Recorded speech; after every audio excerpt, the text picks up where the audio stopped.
ආයිබෝවන් අදත් ඔයගොල්ලෝ සාදරයෙන් පිළිගන්නවා travel with chef YouTube channel එකට. අදත් මම රෙසිපි එකක් අරන් ආවා. ඒ තමයි මේ chicken pasta bake එකක් කරන්න කියලා. ඉතින් මේක හරි ලේසි දෙයක්. ඉතාමත් ලේසි. ඔයගලන්ට ඕනලාගේ ඉක්මනින්ම මේක හදාගන්න පුළුවන් දෙයක් නිසා තමයි මම අද මේක ගෙනාවේ. ඉතින් අපි බලමු ඒකට අවශ්‍ය මොනවද මේ ingredients කියලා.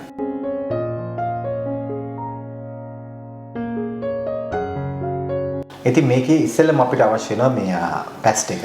ඉතින් පැස්ට් එක මම අරන් තියෙන්නේ මේ පෙන එක. මේ පෙන එක මම තම්බලා තියෙන්නේ. මොකද ලේසි මේක තම්බ ගත්තන් පස්සේ මොකද නැත්තම් ඔයගලන්ට මේක තම්බ වෙන්න දෙයක් පෙන්වන්න දෙයක් නැති නිසා මම මේක ඔයගොල්ලෝ මේ තම්බ ගත්තා. තම්බුවන් පස්සේ මේක ඕනට වඩා ඕවර් කුක් කරේ නැහැ. මේ ගානට තැම්බිලා තියෙන්නේ. ඉතින් මෙතන තියෙනවා ග්‍රෑම් 500ක ප්‍රමාණයක්. ඊළඟට මට අවශ්‍ය වෙනවා ඊළඟට බටර් ටිකක්. ඊළඟට මට අවශ්‍ය වෙනවා මේ ඔලිව් ඔයිල් එක. ඔලිව් ඔයිල් ස්වල්පයක් අපිට අවශ්‍ය වෙනවා. ඒ වගේම බේබි ස්පිනිච් එක අවශ්‍ය වෙනවා. මේක හොඳට හොදලා අරගෙන ගන්න ඕන. ඒ ටික ඊට පස්සේ මට චිකන්. මේ චිකන් එකත් මම කුක් කරලා තියෙන්නේ. කුක් කරා කියන්නේ මම මේක තම්බලා තියෙන්නේ. ඉතින් මේකෙදි ගොඩක් වෙලාවට මේ පැස්ට් එකක් වගේ හදද්දි ගොඩක් වෙලාවට හොඳ මේක තම්බලා ගත්තාම චිකන් එක. ඉතින් පොඩියට කපලා මම ලුණු ටිකක් දාලා මේක තම්බ ගත්තා. මේ ගත් එක තමයි මේ දැන් තියෙන්නේ. ඊළඟට මම චීස් එක ඔයගලන්ට කැමතියක් ගන්න පුළුවන්. මම ටේස්ටි එක ගත්තේ. ටේස්ටි එක රස නිසා. ඉතින් ඒකේ මේකේ ශ්‍රෙඩඩ් එක ඔයගොල්ලෝ පේන්නේ නැති ඊළඟ නැත්තම් ඔයගොල්ලන්ට පුළුවන් මොස්සරෙල්ලා ගන්නත් පුළුවන්. ඒක ගොඩක් ඇරෙන ගතිය තියෙනවා. ඉතින් ඔයාලට ඒකත් පාවිච්චි ගන්න පුළුවන්. ඉතින් එතන මේ ප්‍රමාණය තියෙනවා. ඊළඟට මෙතන මම සුදු ලුණු තියෙනවා. ඊළඟට ලුණු තියෙනවා. ඔයගොල්ලෝ මට සුදු එක නැති නිසාද මම රතු එක ගත්තා. ඔයගොල්ලන්ට සුදු එක තියෙනවා. සුදු එක පාවිච්චි කරන්න කිසි ප්‍රශ්නයක් නැහැ. ඊළඟට ලුණු ස්වල්පයක් ඕන. ඊළඟට ගම්මිරිස් ස්වල්පයක්. ඊළඟට මික්ස් හර්බ්ස් ටිකක් අපිට අවශ්‍ය වෙනවා. ඊළඟට ප්‍රධානම එක තමයි මේකට මේ ක්‍රීම් එක. ඉතින් මේ තියෙන්නේ තික් ක්‍රීම් එක. තික් ක්‍රීම් එකෙන් තමයි ගොඩක් වෙලාට අපි හොටල්ස් වල කරන්නේ. ඉතින් ඒක නිසා මම අද ගත්තේ. ඔයගලන්ට ඒක නැත්තම් ඔයගලන්ට පුළුවන් නිකන් ක්‍රීම් මේ ගන්න පුළුවන් ඔයගලන්ට මිල්ක් එක. සාමාන්‍යයෙන් ඔයගොල්ලෝ දන්නවා ඇති මේ කල්කිරි එක තියෙනවා. ඒක පාවිච්චි කළා ඒකට පිටි ස්වල්පයක් දාලා මේක හදා ගන්න පුළුවන්. එහෙම නැත්තම් ඔයගලන්ට ඒක ඔයාලන් ටොමැටෝ බේස් එකකින් මේක කරන්න පුළුවන්. ඒ කියන්නේ ටොමැටෝ පියුරි එක අරගෙන ඒකෙන් හදා ගන්නත් පුළුවන්. ඉතින් ඔයගලන්ට මේකේ බේස් වර්ග දෙකක් තියෙනවා. එකක් ක්‍රීම් බේස් එක අනිත් එක ටොමැටෝ බේස් එක. ඉතින් ওই දෙකෙන් එකකින් පාවිච්චි මේ හදන්න පුළුවන් මේ පස්ට් එක. අද මම හදන්නේ මේ ක්‍රීම් බේස් එකෙන් හදන්නේ. ඒකට ඒක අනිවාර්යයෙන් අපිට අවශ්‍ය වෙනවා මේ තික් ක්‍රීම් එක. ඉතින් අපි ඔයගොල්ලෝ දන්නවද විප් ක්‍රීම් කියලා කියනවා. ඔයගොල්ලෝ කේක් වලට දාන්න ඒව ගන්න. ඒකම තමයි මේ තියෙන්නේ. ඒක නිකම්ම අපි පාවිච්චි කරන්නේ. ඉතින් අපි බලමු කොහොමද මේක දැන් හදාගන්නේ කියලා. ඉතින් මම මේ වගේ පෑන් එකක් රත් කරගත්තා. ඒකල්ලා මම ඔලිව් ඔයිල් ටිකක් එකතු කරනවා. මේක හොඳ ඔලිව් ඔයිල් එක. ඔයගොල්ලන්ට මේ එක නැත්තම් ඔයගොල්ලන්ට පුළුවන් සාමාන්‍ය ভেජිටබල් ඔයිල් එක පාවිච්චි කරන්නත් පුළුවන්. ඉතින් මේක ටේබල් ස්පූන් දෙකක ප්‍රමාණය. මොකද මම මේකට එකතු කරනවා බටර්. ඉතින් බටර් දැම්මම තවත් මේක රස වෙනවා. ඒකයි මම බටර් දාන්නේ. ඕ මාජරින් දාන්න පුළුවන්. ඒකේ ක්‍රිස්පස්යක් නැහැ. නමුත් මේ බටර් මාජර් එකම නැත්නම් ඔලිව් ඔයිල් එකෙන් ඔයාලට ෆිනිෂ් කරන්න පුළුවන්. ඉතින් මම මේවා මේ එකතු කරන්නේ පොඩ්ඩක් ඒක රසය වැඩි කරන්න නිසා තමයි. නැතුව මේක ඔයාලට මේ ගොඩාක් ඉන්ග්‍රීඩියන්ට් පෙන්නනවා නෙවෙයි. ඉතින් මම මේ බටර් ටිකත් එකතු කරනවා මේ විදිහට.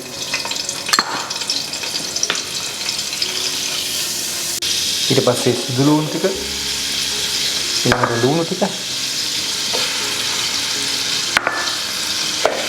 මේක පොඩ්ඩක් සෝට් කරගන්න ඕනේ. පොඩ්ඩක් මේක බැද ගන්න ඕනේ. ඊළඟට මම මේ ලුණු ටික මේක බැදීගෙන එනකොට මම එකතු කරනවා මේකට මම තම්බගත්ත මේ කුකුළු මස් ටික. ඒක රද්දී එකක් සාමාන්‍ය ගින්දර අඩු ගින්දරෙන් ගොඩක් වැඩි කරගන්න එපා. පිච්චෙන්න පුළුවන්. මොකද පිච්චුනොත් ඒක ඇත්තට රස නැති වෙනවා මේ ඩිෂ් එකේදී. ඒ නිසා මේකත් හොඳට කලවම් කරගන්න. ඒකෙදි මම හර්බ්ස් ටිකක් එකතු කරනවා. මික්ස් හර්බ්ස් ටිකක්. ඊළඟට ලුණු ස්වල්පයකුත් එකතු කරනවා ඒත් එක්කම. ගම්මිරිස් ටිකක්.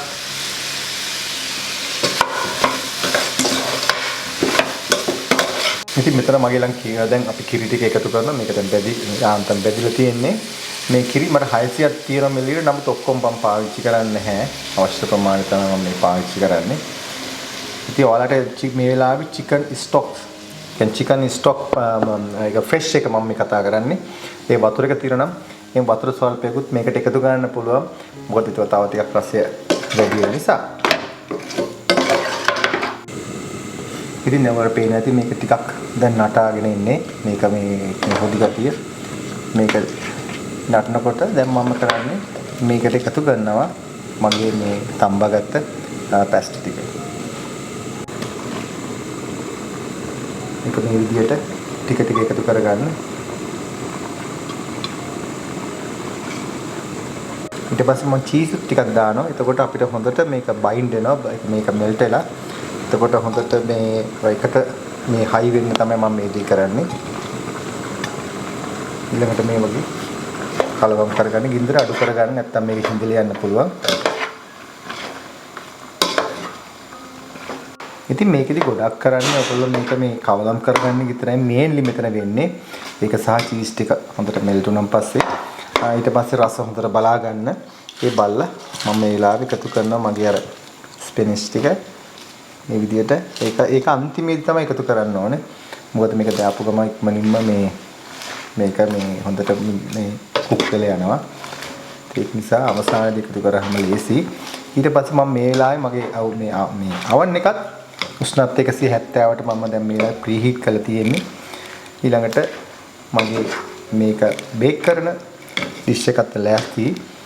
ඒකටත් හොඳට තෙල් ටිකක් ගාලා තියාගන්න.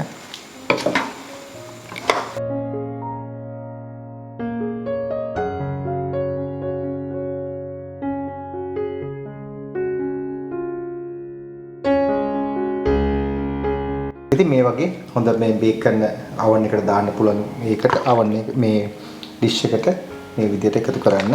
ඒකද මතකන් දියාරු ගතිය හොඳට තියෙන්නත් ඕන. ඊට පස්සේ ඔයගලන්න පුළුවන් ඒ අතරින් අතර මේ වගේ චීස් ටිකක් එකතු කරන්නත් පුළුවන්. එතකොට තව ටිකක් හොඳට මේක බයින්ඩ් වෙලා තියෙනවා.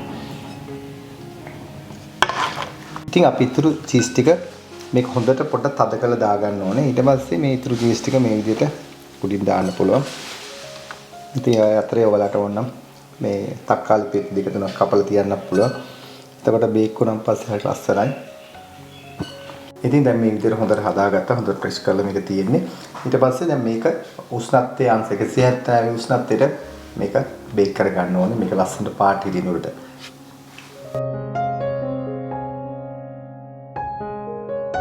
ඉතින් මේ තමයි මම අද බේක් කරගත්ත මේ චිකන් පැස්ටා බේක් එක. ඉතින් ක්‍රීම් බේස් එකෙන් හැදුවේ. ඉතින් මේක ඉතාමත් හොඳට හරි සුවඳයි. මොකද ඒ චීස් එක හොඳට බර්න් වුණාන් පස්සේ මේ හොඳටම තියෙනවා. ඔයගලන්ට ඕන නම් මේක මේ ඔයාලට හොයාගන්න පුළුවන් නම් ඔයගොල්ලෝ ඉන්න ප්‍රදේශවල මම දාන පිටරට ඉන්න අය නම් තේරෙනවා පාමසන් චීස් ටිකක් උඩින් දැම්මොත් මේක තවත් මේ හොඳ සුවඳක් එනවා. හොඳ රසකුත් තේවි. නමුත් මේකත් මම ඒකයි මේ ටේස්ටි ෆ්ලේවර් එක තියෙන මේ චීස් එක හොයාගත්තේ. මොකද මොසරෙල්ලාට වඩා ටේස්ටි එක තමයි හොඳ සුවඳ රස තියෙන්නේ.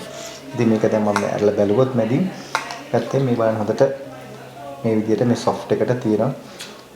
මේක මේ මොයිස්චර් ගතිය ඒ විදිහටම තියෙනවා. උඩ හොඳට බේක් කරලා තියෙනවා. ඉතින් ඒකයි මම මේ විදිහට කරේ.